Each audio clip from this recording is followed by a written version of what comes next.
Hello सभी, आप सभी का स्वागत है हमारे चैनल यूट्यूब एक खोज में। आज हम सभी कर्मभूमि उपन्यास को समझने वाले हैं, जिसके लेखक हैं मुंशी प्रेमचंद्र जी। तो हम जिन लेखक की बात करने वाले हैं वो लेखक हैं प्रेमचंद। प्रेमचंद्र जी के बारे में अगर कोई ना जानता हो तो इसका मतलब ये है कि जो समुद्र के सामने खड़ा होकर पानी मांग रहा हो, ये वही है। प्रेमचंद्र वह व्यक्ति हैं जो यथार्थवाद को, वास्तविकता को काल्पनिकता में मिलाकर सामने प्रस्तुत करते हैं। उनके जो पात्र हैं वो समाज के ही वो लोग होते हैं, और उनकी जो कहानियाँ होती है वो समाज को कुछ एक नया सिखाती हैं। उनका जो जीवन है वो इन्हीं चीज़ों में बीता है। उन्होंने समाज को सुधारने में ही ये काम किया है। उनका जो जन्म है वो 1880 के समय में हुआ। तो आप अनुमान लगा सकते हैं कि भारत का वो व्यक्ति है जो कि 1880 के समय में पैदा हुआ। तो उस समय की जो समकालीन स्थितियाँ थी वो इनके लेखों में हमें आराम से दिखाई देते हैं। उस समय से लेकर हमारे स्वतंत्रता तक में जो भी समस्याएं आई, जो भी हम कहें कि वो दिक्कतें थी, उन सभी को इस प्रभाव में दिखाई देता है। उन्होंने अंग्रेज़ों को भी कटाक्ष मारते हुए ऐसी समस्याओं को उजागर किया है, चाहे से वो मैं बोलूँ महिलाओं की स्थिति हो या दलितों की समस्याएं हो, उन सभी को उजागर किया है और बताने का प्रयास किया है उनके अपने उपन्यास, कहानियों, कविताओं या आदि संग्रहों से इन्होंने प्रस्तुत किया है। ठीक है, तो आज हम प्रेमचंद्र जी के उपन्यास कर्मभूमि को समझने वाले हैं। तो उससे पहले हम समझ लेते हैं कि लेखक परिचय इसमें कर्मभूमि जी का प्रेमचंद्र जी के बारे में। तो प्रेमचंद्र जी की अगर बात करूं तो प्रेमचंद्र जी जिनका असली नाम धनपत राय था, इन्हें प्रेमचंद्र जी की संज्ञा दी गई थी प्रेमचंद की। और ये भारतीय लेखक थे और ये हिंदू और उर्दू सर्वाधिक लोकप्रिय उपन्यास इन्होंने लिखे हैं और कहानी विचारक थे ये, जिनका जन्म ना 31 जुलाई को 1880 में हुआ था। वाराणसी में इनका जन्म हुआ था। और इनकी जो मैं बात करूं, इनका जो निधन है वो 18 अक्टूबर 1936 को हो चुका था। यानी छायावाद के जो अंत था इनका, उसमें इनका निधन हो चुका था। ठीक है, इनकी प्रमुख रचनाओं की बात करूँ तो इनके जो प्रमुख रचनाएं हैं वो हैं सेवादान, प्रेमाश्रम, रंगभूमि, निर्मला, गबन, कर्मभूमि, गोदान, कफन, फूस की रात, पंच परमेश्वर कहानी है ये। ठीक है, तो ये सभी इनकी संग्रह हैं। आगे देखिए कि प्रेमचंद्र जी ने इन सभी में अगर आप देखते हैं ना, तो आप कहीं ना कहीं किस चीज़ों को उजागर देखेंगे। महिलाओं की स्थिति हो गई, दलितों की स्थिति हो गई, या फिर अन्य कोई किसानों की हो गया, या फिर सत्ताधारियों की हो गया, इन सभी को उन्होंने उजागर किया है, सभी की समस्याओं को। आज अगर मैं बात करूं कि सबसे ज़्यादा कोई लेखक पढ़ा जा रहा है तो वो प्रेमचंद्र है, उसे प्रेमचंद जी हैं। इनसे ज़्यादा और कोई भी लेखक बहुत ज़्यादा नहीं पढ़ा जाता। सबसे ज़्यादा पढ़े जाने वाले लेखक हैं, जिनके हिंदी, इंग्लिश और अन्य भाषाओं में भी इनकी रचनाएं मिलती हैं हमें। तो देखिए, पहले हम जो उपन्यास है वो है कर्मभूमि उपन्यास। तो इसका छोटा सा जो थोड़ा बताने का प्रयास किया गया है। देखिए, ये उपन्यास कर्मभूमि उपन्यास प्रेमचंद जी द्वारा रचित हैं। यथार्थवादी उपन्यास है। इसमें यथार्थवाद है, यानी असलियत, पूरी छुपी हुई असलियत है इसमें। इसका प्रकाशन 1932 ईस्वी में हुआ था। प्रेमचंद ने इस उपन्यास की रचना सिविल नफरमनी आंदोलन के दौरान की थी। यह स्वाधीनता आंदोलन पृष्ठभूमि पर रचा गया था। उपन्यास जो पाठकों के समक्ष उस तबके के लोगों की समस्याओं को उठाता है जिन्हें हम नज़रअंदाज करते हैं। यह उपन्यास मध्य वर्ग और निम्न वर्ग की समस्याओं को राष्ट्रीय समस्याओं के रूप में चित्रित करता है, और यही इस उपन्यास की सबसे बड़ी विशेषता है। हम जिसे निजी समस्या समझते हैं, प्रेमचंद्र उसे एक व्यापक समस्या के रूप में उपस्थित करते हैं। हम जैसे कोई भी ऐसी समस्या हो जो हम सोचते हैं कि यार ये समस्या है ही नहीं। अगर मैं बोलूँ कि पहले महिलाओं को मंदिरों में या फिर अन्य कोई, जैसे कि वो जब उनको क्या है रजोधर्म जैसी स्थिति होती थी, तो उस समय क्या होता था कि उन्हें मंदिरों में नहीं जाने दिया जाता था। तो इससे क्या हम क्या समझते हैं, ये नॉर्मल बात है, सामान्य बात है ना। परंतु ये एक ऐसी स्थिति है जिसमें महिलाओं को हीन दृष्टि देखा जा रहा है। तो ये उन्होंने समझाने का प्रयास भी किया, दलितों के बारे में समझाया कि भाई दलितों को क्यों नहीं जाने दिया जा रहा है यार, किसी को पता तो है नहीं कि भाई क्या कारण है, परंतु यही प्रेमचंद्र जी ने समझाने का प्रयास किया है। आगे देखिए कर्म भूमि का अर्थ। तो कर्म भूमि का अर्थ है कि कर्म भूमि अर्थात व्यक्ति का कर्म क्षेत्र, जहाँ कर्म किया जाता है ना, उसे कहते हैं कर्म भूमि। उपन्यास में लेखक ने शीर्षक के माध्यम से पाठकों को कर्म योग का संदेश दिया है।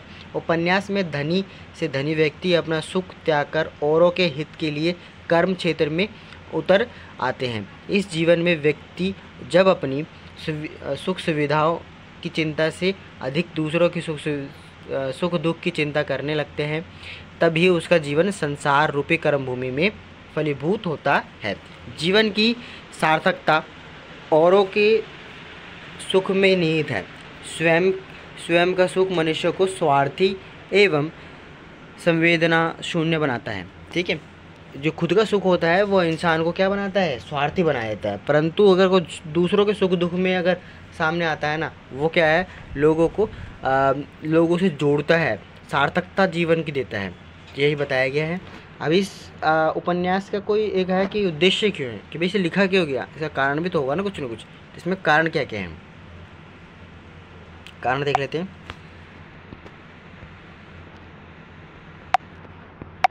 ठीक है, तो देखिए कर्म भूमि उपन्यास प्रेमचंद्र ने परिस्थितियों के प्रतिघात के बावजूद व्यक्ति को निष्काम कर्मयोग का संदेश दिया है।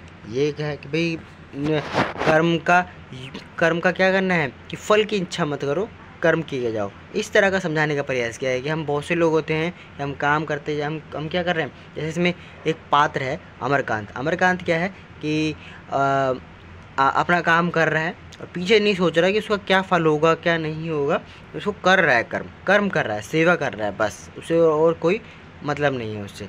ठीक है, अगर पात्रों के यथार्थ चित्रण द्वारा समाज को जागरूक किया गया है, साथ ही मानवीय मूल्यों की रक्षा हेतु आदर्श द्वारा उन्हें उभारने का महत्वपूर्ण प्रयास भी किया है।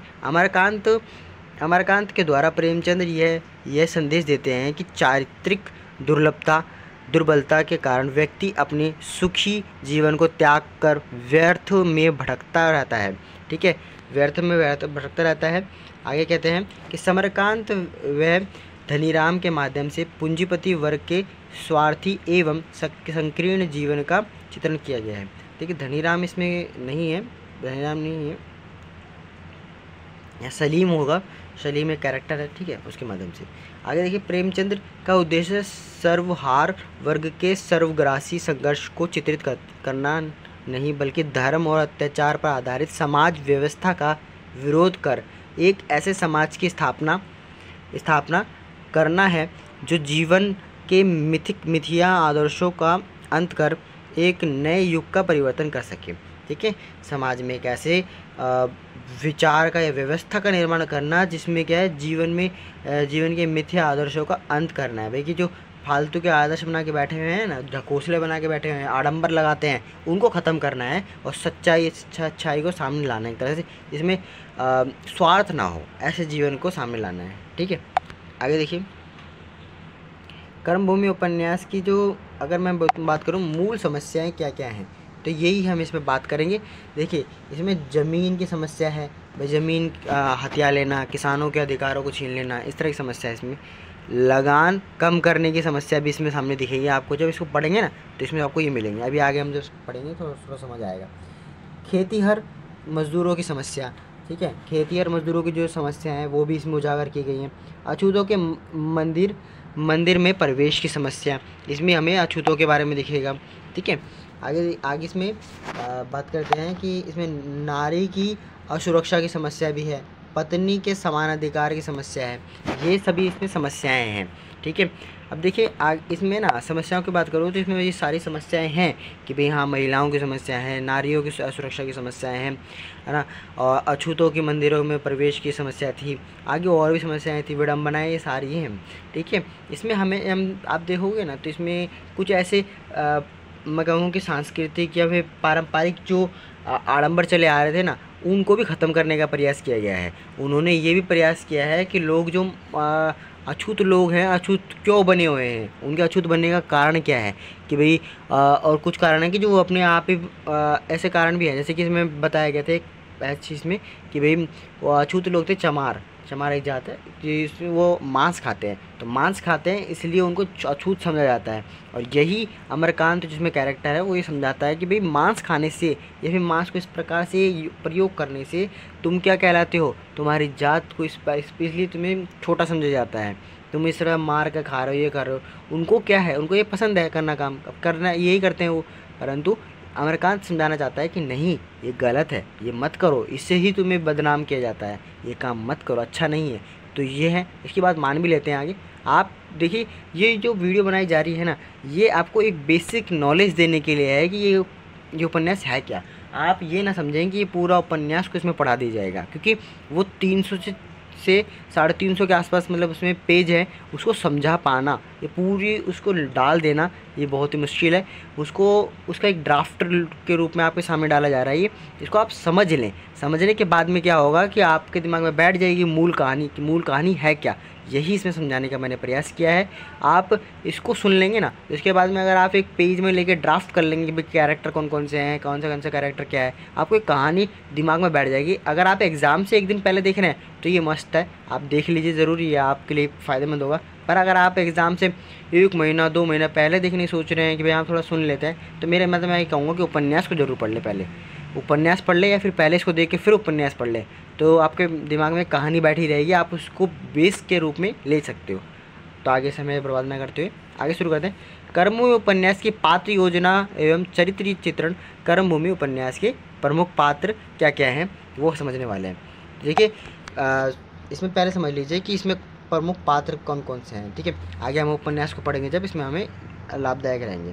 तो अमरकांत, इसकी बात मैं बहुत देर से कर रहा हूँ, वो नायक है, उसको नायक लेके चलेंगे, वो काम, ये मेन बंदा है, ये ही इसमें आगे तक चलता रहेगा, अंत तक है, शुरुआत से लेकर अंत तक। शुरुआत में भी इसकी बात की गई है। आगे है सुखदा नायिका, जो इसकी बीवी है, अमरकांत की पत्नी है, ठीक है। समरकांत क्या है, अमरकांत के पिता हैं, एक मान लीजिए धनी सेठ है, ठीक है। आगे है रेणुका देवी सुखदा की माँ है, जो कि क्या है, विधवा है, माँ, इनके पति हैं, मर चुके हैं, ठीक है।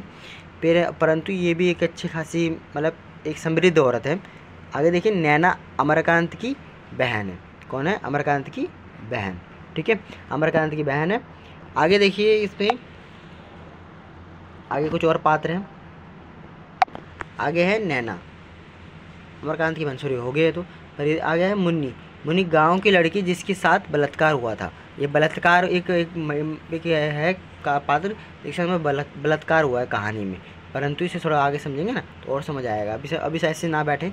एक सलीम है, सलीम क्या है, अमरकांत का दोस्त, जो कि कहानी में अगर आप देखते हैं ना तो IAS ऑफिसर के रैंक पे चले जाते हैं, यानी कि UPSC जैसा एग्ज़ाम हम सुना ही है कि भाई उसमें भी है ना, क्या है कि इस कहानी में ना ये व्यक्ति है ना, स्टार्टिंग में तो ऐसा नॉर्मल बंदा होता है, परंतु जब पिता के दबाव से इनसे ये क्या है, इसको UPSC देनी पड़ती है ना, UPSC देनी पड़ती है, और उसी में इसकी UPSC में एक रैंक लग जाती है ना, ये IPS से या IAS बनता है ऐसा।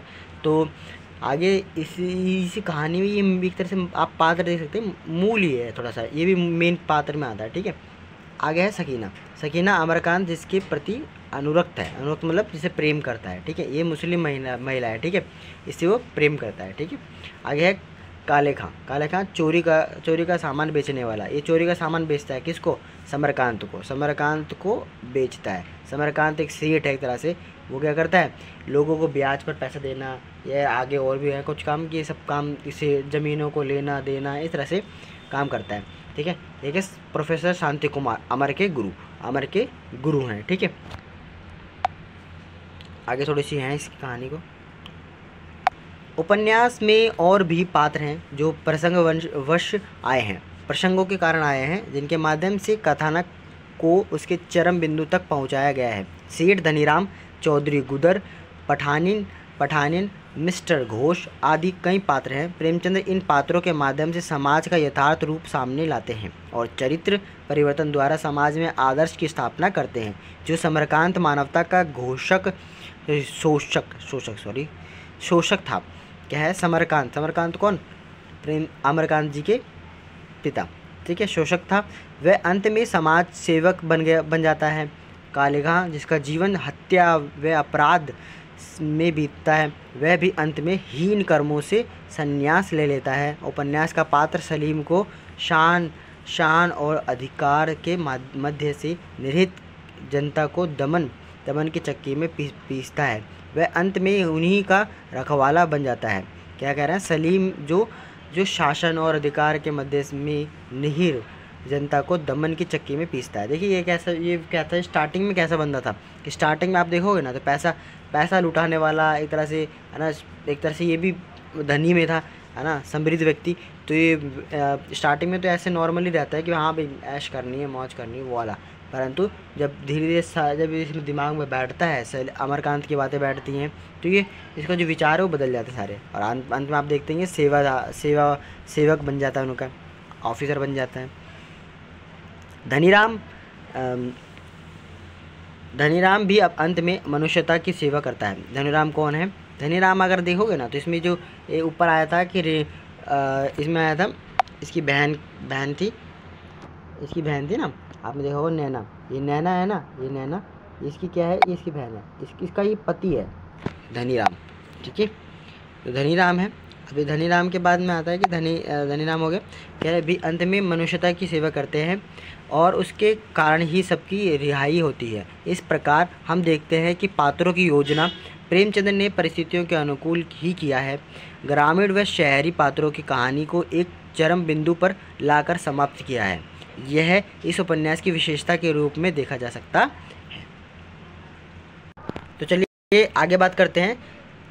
एक पंक्ति है, इस पंक्ति के माध्यम से अगर आप दिमाग में इसको डाल लेते हैं तो आपको ये कहानी का एक कहते हैं ना कि जुड़ने का मौका मिलेगा, वो जुड़ जाएंगे आप इससे, ठीक है। तो देखिए, सच्चा धर्म वह है जो पीड़ितों के आंसू पोंछे, अन्याय के विरुद्ध खड़ा हो और कर्म के पथ पर अडिग रहे। यहाँ धर्म के मैं बात करूँ तो धर्म वो धर्म है जो सेवा के ऊपर है, कि आप सेवा करें, लोगों के आंसू पोंछे, आंसू का कारण ना बने, आप आंसू पोंछें। हर कुछ उस किसी के साथ अन्याय हो रहा है तो वहाँ खड़े हो जाएं, उसके लिए दुख पे आप दुखी हों, सुख में सुखी हों, ऐसे व्यक्ति बने, है ना। और कर्म के पथ पर बने रहो, क्योंकि कर्म करना ही ज़रूरी है, कर्म के बिना कुछ नहीं है। अगर आप सोचते हो कि कर्म के बिना आपको सब कुछ मिल जाएगा ना, तो बेटा कुछ नहीं मिलने वाला, रह जाओगे, ठीक है। तो आगे बढ़ते हैं। ये थोड़ी कहानी है, रिलेवेंट लगे या न लगे, मुझे जैसा लगा वैसे मैंने डाला है, ठीक है। तो कर्मभूमि उपन्यास का सारांश है कुछ कि भाई कहानी किस, आपके दिमाग में थोड़ी सी बैठ जाएगी भाई कि किस तरह की कहानी है स्टार्टिंग में ये सारी। तो देखिए, कर्मभूमि उपन्यास का प्रारंभ अमरकांत की स्कूल की फीस ना भर पाने की विवशता से प्रारंभ होती है। सलीम उसका मित्र जो उसकी फ़ीस देता है, उस फीस ना भर पाने की वजह अमरकांत और उसके पिता लाला समरकांत के बीच चल रहा मनमुटाव है। दोनों के विचारों में काफ़ी अंतर है, पर उन्हें जोड़ने का काम नैना करती है। नैना कौन? उसकी बहन, अमरकांत की बहन है, ठीक है। नैना अमरकांत की सौतेली बहन है। सौतेली बहन मतलब उसकी समरकांत क्या होता है, देखिए सुनिए कि समरकांत है ना, समरकांत की पहली शादी हुई थी तो उसमें क्या हुआ कि एक बच्चा हुआ जिसका नाम था अमरकांत। अब क्या हुआ कि कुछ समय बाद में समरकांत की बीवी मर गई, यानी कि मृत्यु हो गई। अब मृत्यु के बाद में क्या हुआ कि लोगों ने, कहते हैं ना कि आसपास में लोग कहते हैं भाई कि एक ही बेटा है, इसका कौन ख्याल रखेगा, आदमी कभी ख्याल नहीं रख पाता, तो इस तरह से दूसरी शादी करवा दी, यानी हो गई उनकी। फिर उसकी भी एक बेटी हुई। अब उसको, वो जो सौतेली माँ थी ना, वो सोचती थी कि यार मेरा कोई बेटा हो जाए तो बढ़िया रहेगा, नहीं तो इसको पालना पड़ेगा दूसरे को। अब क्या करे, कोई बच्चा ही नहीं हुआ, ये ख्वाहिश लेकर ही वो चली गई, है ना। और अब क्या हुआ कि यहाँ पे जो नैना है और अमरकांत है, दोनों बहन भाई मतलब दिल जुड़े हुए हैं इनके, है ना, बढ़िया हैं। और वो तो स्थिति थी जो चली गई। परंतु अब क्या हुआ कि यहाँ पे अमरकांत है ना अपने पिता से थोड़ी कम बातें करता है। इन्हें लगता है कि ये मेरे पिता है ना, वो क्या है, एक रुआबदार सेठ हैं बड़े, जो कि लोगों के खून चूसते हैं, है ना, और उन पे मतलब उन पे कर लगाते हैं, पैसा उनसे डबल लेते हैं, मेहनत ऐसे मतलब मजदूरी वाला काम एक तरह से करवाते हैं भाई, कि लोगों पे दया धर्म नहीं करते। तो इसलिए इनको है ना अपने पिता पसंद नहीं है, यही बात है। आगे देखिए इसमें थोड़ा क्या है कि नैना अमरकांत की सौतेली बहन है, पर शक्ल सूरत में अमरकांत की तरह दिखती है। उपन्यास की कथा में नया मोड़ तब आता है जब अमरकांत की शादी सुखदा से होती है। सुखदा जो कि उनकी पत्नी है, जो ऊपर बता चुका हूँ, है। लालच अमरकांत की इच्छा अनुसार सुखदा भी अमरकांत को दुकान पर काम करने के लिए कहती है। अमरकांत क्या है कि अमरकांत ये काम करना नहीं चाहता, क्योंकि ये काम बहुत बुरा लगता है उसे, कि भाई यहाँ पे लोगों के खून चूसा जाता है, ये काम अच्छा नहीं लगता उसको, इसलिए वो अमरकांत का विरोध करता है। अब सुखदा आ गई जो उसकी पत्नी है, वो भी यही कहती है कि भाई काम करो भाई, क्योंकि अमरकांत क्या है, स्कूल में पढ़ने वाला बच्चा है एक तरह से, कि स्कूल में पढ़ रहा है, 12-13 साल का बच्चा है। बच्चा ही मान लीजिए, हमारे यहाँ तो बच्चा ही बोले जाएगा, पर उसमें अब बड़ा हो गया, वहाँ तो 16-17 साल का मान लिया, 12 साल का अब बड़ा है। उनके लिए तो शादी पहले ऐसे हो ही जाती थी। तो पर है ना, तो अब क्या है कि सुखदा कह रही है कि तुम स्कूल जाने के बाद में यहाँ आ जाया करो और यहाँ पे अब काम कर लिया करो, पिता के हाथ बटा लिया करो, कुछ पैसा आएगा तो काम ही आएगा, घर में ही काम आएगा। पर अमरकांत करना नहीं चाहता। ठीक है, अब कह रहे हैं कि अमरकांत अब दुकान पर बैठकर ही अपनी पढ़ाई करता, वह काम काम करता, उसका परिचय काले खां से होता है। अब क्या था कि वो अंत में जब बहुत दुखी हो जाता है ना, कि भाई लोग परेशान करने लगे, भाई घर वाले कह रहे हैं कि नहीं बैठ बैठ बैठ बैठ, तो बैठ, फिर अब कह रहा है चलो ठीक है बैठ ही जाते हैं भाई, तो बैठ जाता है। अब कह रहे हैं कि काले खां कौन है, एक चोर है, ठीक है, वो चोरी का सामान लाता है और बेचता है। कह रहा है कि अमरकांत के मन में पिता के लिए एक और सम्मान बढ़ता है। क्या बढ़ता है भाई, काले खां और को देख कर,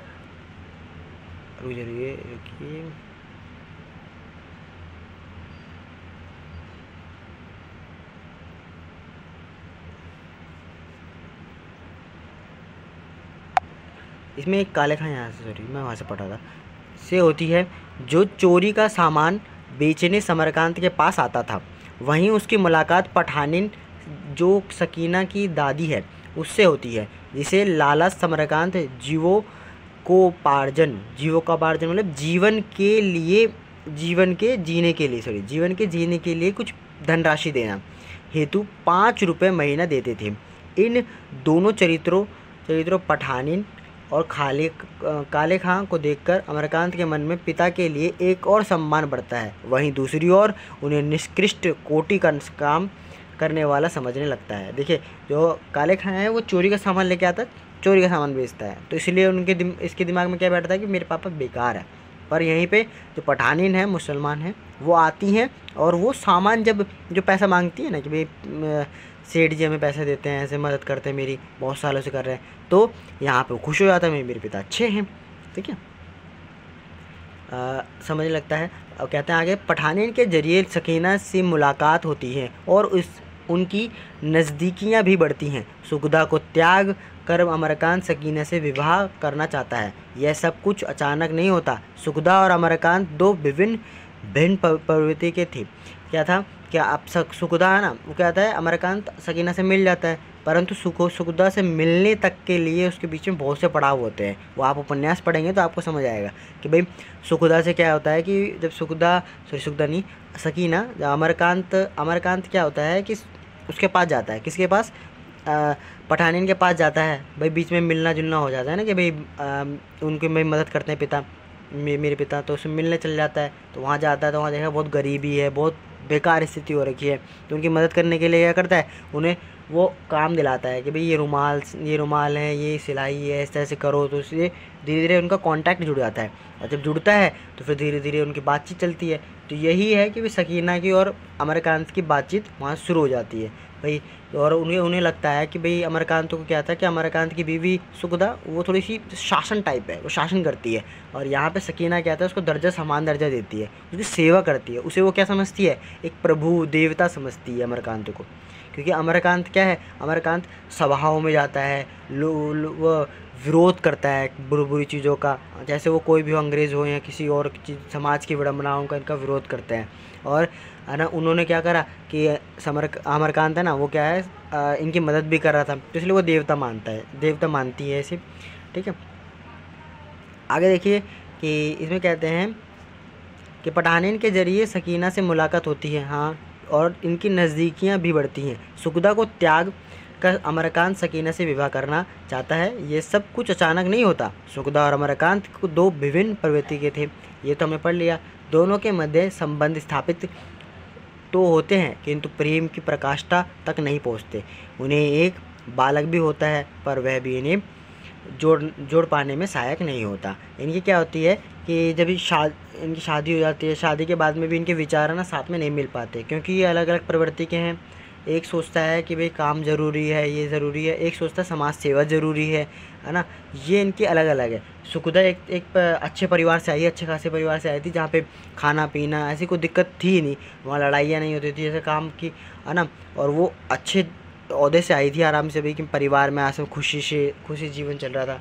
पर यहाँ आ गई, यहाँ पे क्या था कि भाई पति अलग चल रहा है, पति काम नहीं कर रहा, ससुर अलग चल रहा है, तो ऐसे उनको थोड़ा सा अलग हो गया कि भाई दिमाग अलग चलने लग गया। अब कहते हैं कि आगे कि वह सकीना के प्रेम में अपनी जीवन की सार्थकता समझने लगता है। पठानीन के विरोध करने पर वह अमरकांत शहर छोड़कर चला जाता है। इसमें क्या होता है कि जब जैसे ही पठानीन को पता चलता है, पठानीन कौन, सकीना की दादी, उसको पता चलता है ना, तो वो क्या करता है कि वो कहती है कि तुम चले जाओ भाई साहब, आप यहाँ से साहब जी आप चले जाओ, है ना। आपके यहाँ रहने से हम आपका घर उजड़ता है और उससे हमें दुख होता है। आप है ना अपने पिता को धोखा दे रहे हो, सबको धोखा दे रहे हो, यहाँ मत आया करो, चले जाओ यहाँ से। तो ये सबको बुरा मानकर कौन, समरकांत घर छोड़कर, सभी शहर छोड़कर चला जाता है। ठीक है, इस बीच नैना जो शांति कुमार के प्रति अनुरक्त थी, उसका विवाह एक विलासी पुरुष से हो जाता है। सुखदा भी अमरकांत के जाने के बाद अपनी गलतियों को पहचानती है और अछूत के मंदिर प्रवेश को लेकर हुई आंदोलन में बढ़ चढ़कर हिस्सा लेती है और जेल चली जाती है। अब क्या होता है कि उन दोनों में क्या होता है कि भाई नैना कौन, नैना उनकी बहन, तो बहन क्या है कि भाई इनकी शांति कुमार एक डॉक्टर हैं, प्रोफेसर हैं, जिनके साथ में इनकी बातचीत होती है। भाई अमरकांत उन्हीं के साथ रहता था हमेशा, उन्हीं से उनसे प्रेरणा मिलती थी कि भाई समाज की इन बुराइयों से कैसे लड़ा जाए, और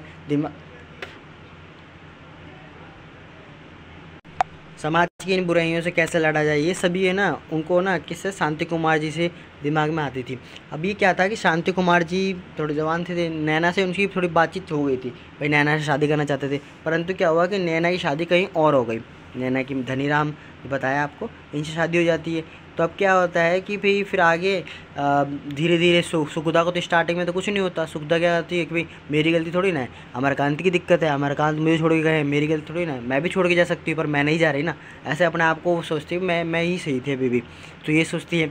परंतु जब धीरे धीरे परिस्थितियाँ अनुकूल होती जाती हैं ना, उसे लगता है कि भाई समाज में इतनी बुराइयाँ हैं, जब सामने आती हैं, वो दलितों को देखते ही दलितों को मंदिर में नहीं जाने दिया जा रहा।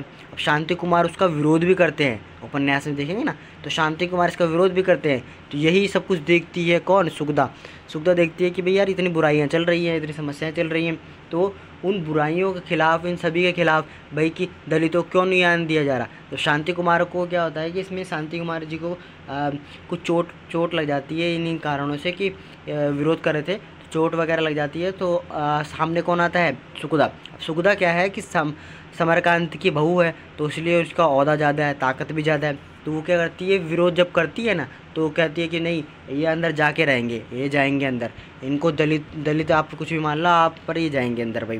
तो वो कहते हैं कि नहीं ये नहीं जाएंगे, इतना विरोध होता है।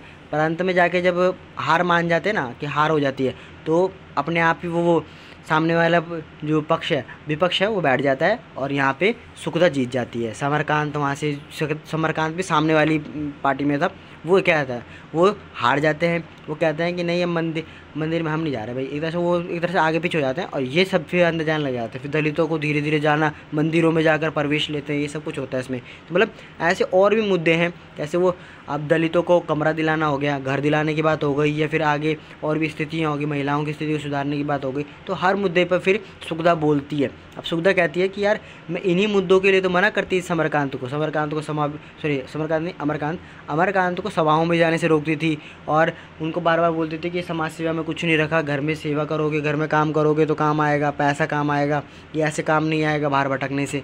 तो ये सब कुछ करने से रोकती थी, परंतु अब देखा तो ये तो बहुत ज़रूरी है, ये सब तो ज़रूरी है, वो सारी चीज़ें बेकार थी। अब वो इतने तक भी आ जाती है कि वो अपना घर तक छोड़ना चाहती है। वो कहती है कि मैं अपना घर, ये ससुराल है, इसको छोड़ना पड़ेगा, अगर मैं इसको नहीं छोड़ूंगी तो सब लोगों को लगेगा कि ऐसी औरत जो खुद तो महलों में रहती है और हमसे कहती है कि विरोध करें। अब वो तो क्या है कि भाई अगर हम सब वो विरोध करते हैं समाज, तो समाज का तो बहिष्कार हो जाएगा, उन लोगों को तो एक तरह से दबा दिया जाएगा। परंतु सुखदा क्या होगा, सुखदा तो एक बड़े आदमी की बहू है, तो उसको तो कुछ होने वाला नहीं है, पर हमारा तो बहुत कुछ हो जाएगा ना, नुकसान हो जाएगा। तो इसीलिए वो चाहती है कि मैं घर को छोड़ दूँ, रईसी को छोड़ दूँ और गांव में जाकर एक शहर में, एक छोटे से शहर या कस्बे में कहीं ना कहीं जाकर रहने लग जाऊं, जिससे मैं जन सामान्य की जैसे हो जाऊंगी। यही दिखाने का प्रयास किया गया है। तो ये कुछ कहानी की थोड़ी जो पार्ट्स हैं वो बताने का प्रयास कर रहा हूँ, ठीक है। आगे देखिए, इसमें फिर क्या होता है कि सुखदा अंत में है ना जेल में चली जाती है। किस कारण से कि भाई जो वो आंदोलन वगैरह करती है और विरोध करती है, उस कारण से उसको लास्ट में जेल में डाल दिया जाता है। जेल में ले जा रहे होते हैं कि भाई और समरकांत है ना, समरकांत इन चीज़ों को देख कर वो भी कहता है, वो कहता है कि यार ऐसे तो नहीं होना चाहिए, मेरे घर की नाक कट जाएगी। वो बहुत रोकने की कोशिश करता है, पर सुखदा कहती नहीं, अब मैं नहीं रुकूंगी, ये जाना ज़रूरी होता है, जाऊँगी नहीं तो फिर लोगों में आक्रोश कैसे जगेगा, लोग कैसे सामने आएंगे। जैसे आपने देखा होगा कि भगत सिंह को जो फांसी लगी थी ना, भगत सिंह जी को, तो वो कहते हैं कि फांसी लगना मुझे ज़रूरी है, अगर मुझे फांसी नहीं लगेगी ना तो देश का बच्चा नहीं जागेगा। और ये हुआ भी कि जब उनको फांसी लगाई गई तो पूरे देश के लोग सामने आए। पूरे देश के लोगों ने क्या करा भाई, फांसी को रुकवाने का प्रयास भी किया था। और उसके बाद में तो फिर जो आग लगी ना पूरे देश में, तो उन्होंने मतलब ये आग है ना आज़ादी के समय ही फिर रुकी, ये उससे पहले रुकी ही नहीं, आज़ादी तक चलती रही आग, तो उसके बाद ही रुकी। उसको आज भी हम उस पर को याद करते हैं। वही मान लीजिए सुखदा भी उसी का प्रतीक है कि भाई अब मैं जेल जाऊंगी तभी लोगों को, यहाँ के लोगों को, दलितों को, इनको अपना अधिकार मिलेगा, तो मुझे जाना ज़रूरी है, तो जेल में जाते हैं। अब क्या है, उधर अमरकांत भी किसान आंदोलन का समर्थन करते हुए जेल की सज़ा काटता बढ़ चढ़ कर हिस्सा आगे जेल की सज़ा काटता है। उपन्यास का अंत जेल में ही संपन्न होता है। इसमें ना अंत में क्या होता है कि अंत में उपन्यास में संपन्न कहाँ हो रहा है, जेल में जाके। क्यों कि इसमें क्या अंत में सारा काम हो जा रहा है भाई।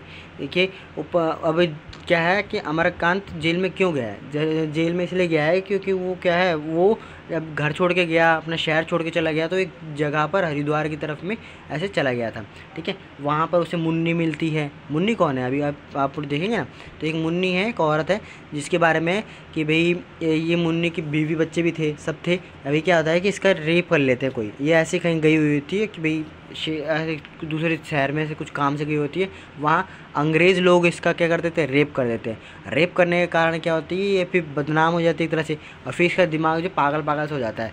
फिर ये क्या करती है कि इसको बचाते कौन है, शांति कुमार और ये अमरकांत, ये बचाते हैं। फिर बाद में ये महिला चली जाती है कहीं पे, इस पर महिला को फिर बहुत ढूंढा भी जाता है पर मिलती नहीं है।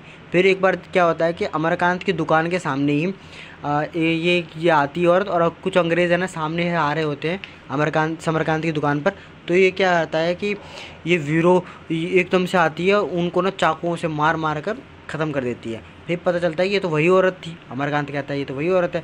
फिर बाद में ना उसको जेल में ले जाते हैं पुलिस वाले, और वहाँ जाके इसका विरोध, फिर पूरा समाज को जब पता चलता है कि ये इस कारण से इसने मारा था, वो बाद में बोलती है कि मेरे से रेप कर दिया था कुछ अंग्रेज़ों ने। तो इस बात का विरोध में, समर्थन में भी बहुत लोग आते हैं। तो विरोध में तो अंग्रेज़ी सरकार ही रहेगी, और समर्थन में तो बहुत सारे लोग, सभी लोग आते हैं कि भाई ये जो गलत हुआ था, या ऐसे इसमें इन महिला को छोड़ देना चाहिए। उस महिला को मतलब एक तरह से महान स्त्री के रूप में, सीता माता के रूप में मान लीजिए कि उसको रखने लग गए, ये स्त्री बहुत महान है इस तरह से।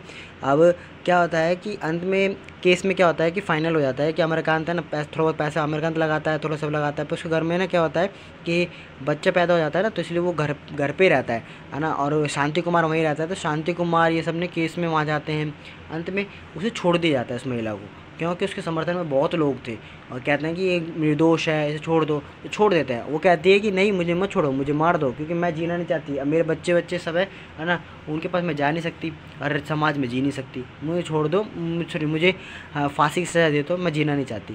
परंतु फिर कोर्ट उसे छोड़ देता है, ठीक है। तो बाहर जाते हैं तो वो अपनी पत्नी और उसके बच्चे भी आ जाते हैं, सब आ जाते हैं, पर उनसे वो नहीं मिलती। वो कहती मुझे हरिद्वार छोड़ दिया जाए। तो शांति कुमार ये सभी लेके हरिद्वार छोड़ देते हैं। अब हरिद्वार में जब चली जाती है ना, तो वहीं के एक गाँव में, वहाँ से वहीं के आसपास में एक गाँव में रहने लग जाती है। तो अमरकांत भी इससे मिलता है वहाँ पे, ठीक है। अमरकांत भी मिलता है, अमरकांत इससे मिलता है, तो अमरकांत तो पहचान जाता है बाद में। फिर धीरे धीरे मुन्नी पहचान जाती है, पर फिर बाद में बात अलग चलती है इनकी, ठीक है। तो यही होता है इसमें। अभी क्या होता है, वहाँ जाके भी अमरकांत है ना, वहाँ जाके लोगों को सिखाता है, क्योंकि पढ़ाता भी है, बच्चों को पढ़ाता है, फ्री ऑफ में पढ़ाता है ना। आगे इसमें बात होती है कि वो विरोध करता है किस चीज़ों का भी, कि भाई वहाँ पे लोगों के मैं बात करूँ कि अमरकांत है ना, वहाँ पे जो सत्ताधारी लोग थे उनका विरोध करता है। वहाँ की जो समस्याएं चल रही थी, जैसे वो दलितों की बात हो या फिर जाति विडम्बनाएं हो, धर्म की बात हो, इन सभी पे विरोध भी करता है, ठीक है। उनको बताता भी है। और क्या होता है, वहाँ के लोग इसे सम्मान भी करते हैं। कारण क्या कि भाई कि ये थोड़े पढ़े लिखे थे थोड़े से, और सभी को अलग से दिखते थे, भाई हम एक तरह से अलग व्यक्ति है, साहब टाइप है ना, ऐसा व्यक्ति है, तो ऐसा भी कहते हैं आगे, ठीक है। तो आगे देखिए, उपन्यास का क्या है कि उपन्यास को अंत में जेल में संपन्न होता है। नैना की मृत्यु हो जाती है, सलीम और सकीना एक दूसरे के बंधन में बन जाते हैं। क्या होता है भैया कि आगे देखिए, इसमें ना क्या होता है, नैना की मृत्यु हो जाती है। नैना की मृत्यु का कारण था कि भाई वहाँ पे है ना, क्या होता है, धनीराम की इनके द्वारा दिए जाने वाले जो कष्ट थे, इन कष्टों के कारण में अंत में क्या होता है, इसकी मृत्यु हो जाती है। बहन थी ना भाई किसकी, अमरकांत की। तो क्या है कि लास्ट में जब धनीराम जैसी बहुत ज़्यादा सत्ता टाइप मान लीजिए, इन्होंने क्या है बहुत ज़्यादा उनको परेशान किया जाता है, तो अंत में इसकी मौत हो जाती है। ये अमरकांत की बहुत प्यारी बहन थी, और क्या थी उसके साथ में, उसके बिना मतलब रोटी भी नहीं खाना है, ऐसा वाला काम था। अमरकांत चला गया था, उसके बाद में ये बेचारी अकेली सी हो गई थी। शादी होने के बाद में और ज़्यादा से काम करवाया जा रहा था, बहुत दिक्कतें थी, तो इनकी मृत्यु हो जाती है। आ गया सलीम और सकीना। देखो, सलीम तो इसका बहुत अच्छा दोस्त था, है ना, इनका साथ में रहना। इसी व्यक्ति ने क्या थी कि जब अमरकांत के पास पैसा नहीं था तो अमरकांत की फ़ीस इसने दी थी, ये वो व्यक्ति था। सकीना जिससे प्रेम बहुत ज़्यादा करता था अमरकांत, है ना, कि भाई प्रेम करता था, और लास्ट में जाके वादा भी ले लिया था कि भाई वादा बोल दिया था कि भाई मैं तुमसे शादी करूँगा, है ना। तो इसने कहा था कि ठीक है भाई, हम दोनों में बातचीत हो गई भाई, दोनों के दिल जुड़ गए, तो कहा कि ठीक है, जब तक तुम नहीं कहोगे ना, तब तक मैं किसी और से शादी करूँगी भी नहीं, तुमसे ही जुड़ गया तो जुड़ी ही रहूँगी। तो ये भी होता है। फिर क्या होता है कि अब जब अमरकांत चला जाता है दूसरे गाँव में, दूसरे शहर में, तो वहाँ से अब क्या था कि सकीना तो इंतज़ार कर रही है, सकीना बीमार है, सब कुछ है, पठानीन कह रही दवाई ले लो, ये ले लो, पर नहीं, है ना। सलीम भी मिल के आता है, सुखदा भी अंत में बाद में मिलने जाती है, परंतु तब भी वो कुछ भी नहीं, ठीक नहीं है ना, व्यवस्था बिल्कुल ख़राब है। परंतु जब सुखदा से मिलती है ना, तो सुखदा कहती है हाँ भाई, इस महिला में है वो क्वालिटी, क्योंकि वो कहती है कि भाई पुरुषों को, उनको तो मैं किनको, अमरकांत को तो मैं बहुत सम्मान करती हूँ, वो तो बहुत अच्छे व्यक्ति थे, उन व्यक्ति ने तो उन्होंने हमें काम दिलाया, वो बहुत ही प्यारे व्यक्ति हैं, उनका हर काम अच्छा था, उन्होंने ये सब कुछ बताती है। तो अपने आप ही सुखदा कहती है कि ऐसी जैसे लड़की तो सब प्यार करेंगे, क्योंकि ये तो प्यारी है, इनके व्यवहार में, इनके आचरण में, इनके प्रेम ही प्रेम है, तो इसलिए वो कहती है, ठीक है। फिर सकीना क्या होती है कि सकीना से सलीम का दिल जुड़ जाता है एक तरह से। परंतु अब क्या होता है कि सलीम डायरेक्ट तो नहीं बोल सकता, उसने फिर जाके अपने दोस्त से बोलता है, अमरकांत से मिल जाता है ना, क्योंकि अब तो ऑफिसर बन ही गया, तो उसी की पोस्टिंग अमरकांत चाह रहा था ना वहीं होगी, तो वहाँ जाके उससे बात करता है कि भाई यार, अब तुम तो नहीं करना चाहते शादी, तुम करोगे तो बताओ, नहीं तो फिर उसे क्यों भरोसे रखते, बेचारी को ज़िंदगी से ख़राब करोगे क्या उसकी, तो ऐसे करो। उनका कि हाँ ये तो है। तो कह रहा है कि अगर मैं उससे शादी कर लूँ तो, फिर कह रहा है कि अमरकांत कहता है यार, मैंने तुम्हें एक बार पहले भी प्रपोज किया था भाई, कि प्रपोज़ल दिया, सॉरी, कि भाई तुम इसे शादी कर लो। सकीना से, परंतु तुम तो मना कर दिया था। इसमें दिया है उन्होंने भाई, पहले अमरकांत बोला भी था कि भाई तुम शादी कर लो भाई उससे, अगर धर्म का चक्कर ना हो तो मैं ही कर लूँ, परंतु सलीम ने मना कर दिया कि नहीं मैं शादी नहीं करना चाहता। पर अब यहाँ क्या था कि अमरकांत ही जुड़ गया था, अमरकांत का दिल ही जुड़ गया था बहुत अच्छी तरह से। तो फिर क्या था कि अब सलीम कह रहा है कि नहीं अब मैं करना चाहता हूँ, अच्छी महिला है, अच्छी है, तभी तो तुमसे बात करने आया हूँ। ठीक कहता है कि फिर वो लास्ट में कहता है कि चलो ठीक है तुम कर लो, मैं मंजूरी देता हूँ। फिर मंजूरी दे दी। तो फिर जाके जब सलीम उससे सकीना से बात करता है तो सकीना फिर कहती है चलो ठीक है मैं मान गई।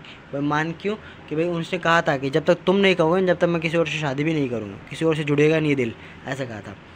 अब कहता है कि इसमें कहते हैं कि भाई अमरकांत और सुखदा भी खुशी खुशी एक दूसरे को अपनाते हैं। उपन्यास में यही मुख्य कथा है जो प्रासंगिक कथाओं के सहयोग से अपने अंत में पहुंचती है। देखिए इस कहानी में जो है ना, इसमें क्या है, स्टार्टिंग में सभी अलग अलग थे।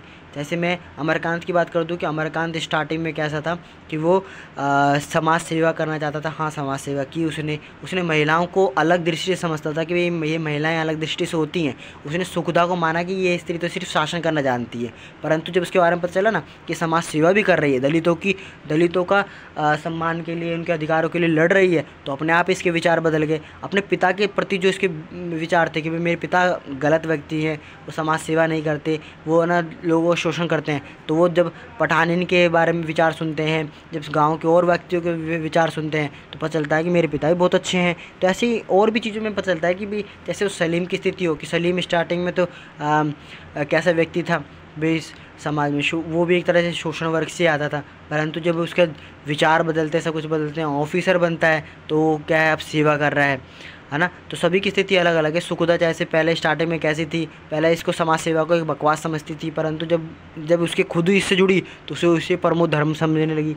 ठीक है, सब है इस स्थिति में हमें ऐसे पता चलता है। ठीक है, इसमें अंत में कहानी में है ना क्या है कि सुख में दृष्टि बताई गई है कि सुख में सभी बदलते हुए जीवन को बताया गया है कि स्टार्टिंग में कैसे थे अब कैसे बन गए, ये बताने का प्रयास किया है।